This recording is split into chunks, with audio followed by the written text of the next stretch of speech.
Alright, good afternoon guys and girls. Welcome to another episode here of Ryan's Broken Toys, where I detail some of these cars that I come across.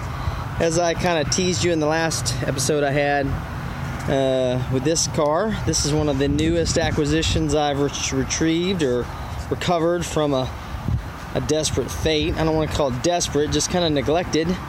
This is a 1991 Pontiac Firebird Formula 350. Now, you guys know about, you followed me, my 88 yellow gold Formula 350, which is obviously a fairly unique car in the color. This one is kind of unique in the fact that by 91 and 92, they really did not make very many formulas anymore. 91, they were down to around 6,000 units total with all the engines in them. And 92, I think they were only down to a couple thousand. So this one here, being a Formula 350, as you can see on the hood, is probably one of only about 11 or 1,200 cars out there equipped with the 5.7 Formula 350. Now, the interesting thing about these is they do not have the Formula 350 on the door. They just say Formula, and then of course what they did is they changed it so that you got 5.7 liter fuel injection on the hood. Now, as you can see, this one needs a little bit of work. It came out of all places out Pacific Northwest, out of Seattle area through Idaho, with one owner all the way up until 2015. They sold it off to somebody else who promptly traded it into CarMax within the year, and then it was sold at a CarMax auction to a smaller dealer after that. And then I picked it up from the smaller dealer. He had been carrying it in his inventory for actually over 400 days, so he had it for a while out there in northwestern Idaho.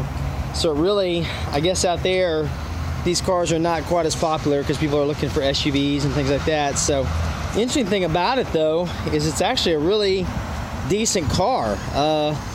It's got 137,000 miles on it, but it's in really good overall shape. It's a little bit neglected. Obviously some cosmetic issues with the paint, but you can hear the motor still working here for the hatch release. It looks pretty good inside. It's got the original aluminum spare in here. I got the cover on it so you can't really see. Cargo shades there. Arrow wings not destroyed. Paint, obviously, is looking pretty poor on the roof, but inside, I mean, this car is really nice for, you know, your typical third gen formulas that are just thrashed to within an inch of their lives.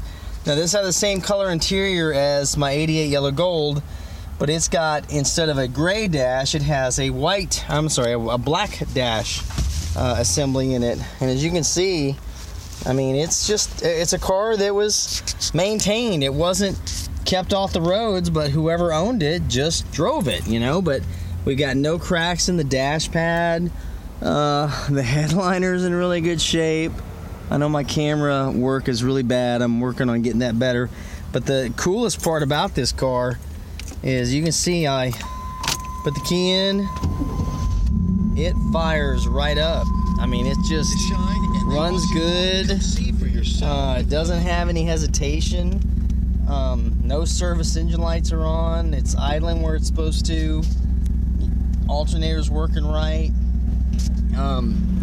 Just overall, a neatly preserved 27-year-old car, you know. A couple of things I'm going to have to address on it, obviously, is this nasty old clear coat, because it's not looking good. It's in pretty bad shape, so the car will probably have to be repainted eventually. I'm not going to worry about that at this exact moment. But the other thing for right now is it's got a broken headlight assembly. As you can see, the bracket's completely broken. So I'm going to detail replacing that pretty quick. And I think first what I'm going to do is I'm going to clean it up. What you're seeing it as now is I have not cleaned it. I haven't touched it. This is how it arrived on the transport truck. In this kind of condition with dirt and dust from all over the country around it. So I'm going to go ahead and detail it here. Got an aftermarket. You can tell it's probably an older person had this car with that door edge guard on it. But I'm going to detail it up, see how it runs. Got to get rid of these pipes too. Those pipes, though, I just went out of focus. Those pipes obviously are not going to hold up on here. They're just a little bit too big for my taste. And the shifter is broken. As you can see right here, I shouldn't be turning like that. But overall, a pretty neat car. So stay tuned, you know, subscribe, tell me what you guys think of it. Let me know what's going on, and if you got any memories of having a car like this back in your high school days or after, share it in the comments below. Again, thanks for watching, guys. We'll talk to you soon. Thanks.